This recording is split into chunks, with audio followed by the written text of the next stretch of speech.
प्यारे बच्चों, एक दफ़ा का जिक्र है कि एक जंगल में 4 भैंसे रहते थे।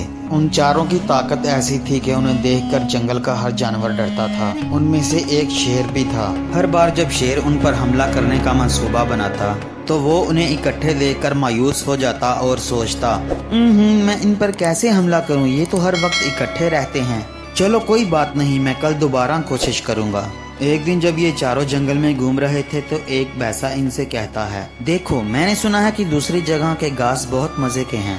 फट से दूसरा बोलता है, हाँ, हमें वहाँ फौरी चलना चाहिए। हम यहाँ बातों में क्यों अपना टाइम जाया कर रहे हैं, चलो चलते हैं। एक जल्दी से बोला, हो सोच के ही मुंह में पानी आ रहा है, चलो जल्दी चलते हैं। दूसरे उसे कहते हैं, छोड़ो ना, तुम तो हमेशा ऐसे ही बातें करते हो। फिर वो सारे मिलकर घास के मैदान की तरफ चल पड़े। शेर भी मौके की तलाश में उनके पीछे ही आ रहा था। शायद उन्हें ये बात मालूम न थी। एक लोमड़ी ने उन्हें आते हुए देखा और खौफजदा हो गई, फौरी वहाँ से भाग गई। उनमें से एक बड़ा खुशी से बोला, देखा हमसे जंगल के सब जानवर डरते हैं। काफी देर तक चलने के बाद वो घास के मैदान तक पहुंच गए। तब तक वो बहुत भूखे हो चुके थे। जैसे ही वो घास खाने लगे, उनमें से एक बोला, चलो एक काम करते हैं, तुम यहाँ पहरा दो, हम घास खाते हैं। उनमें से एक जट से बोला, क्यों, मैं यहाँ क्यों इंतजार करूँ, मुझे भी भूख लगी है। उसने कहा, देखो तुम घास खाने में ज्यादा वक्त लगाते हो, तुम बाद में खा लेना जब मैं पहरा दूंगा। पहले तुम पहरा दो, हम घास खाएंगे, फिर मैं पहरा दूंगा, तुम घास खाना।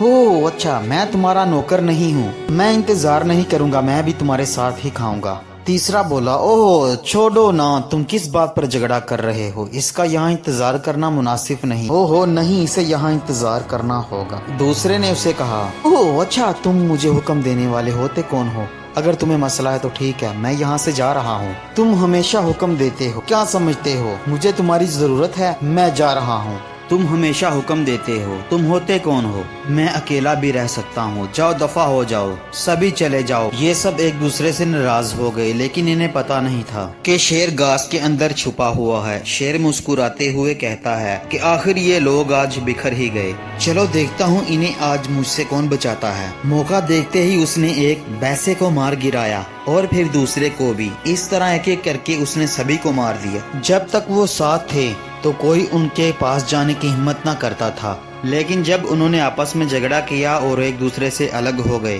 तो उन्हें इसका खमियाजा भुगतना पड़ा और चारों अपनी जान से गए। इसीलिए तो कहा जाता है कि इत्तेहाद में ताकत है। बच्चों, हमेशा एक दूसरे के साथ रहना चाहिए।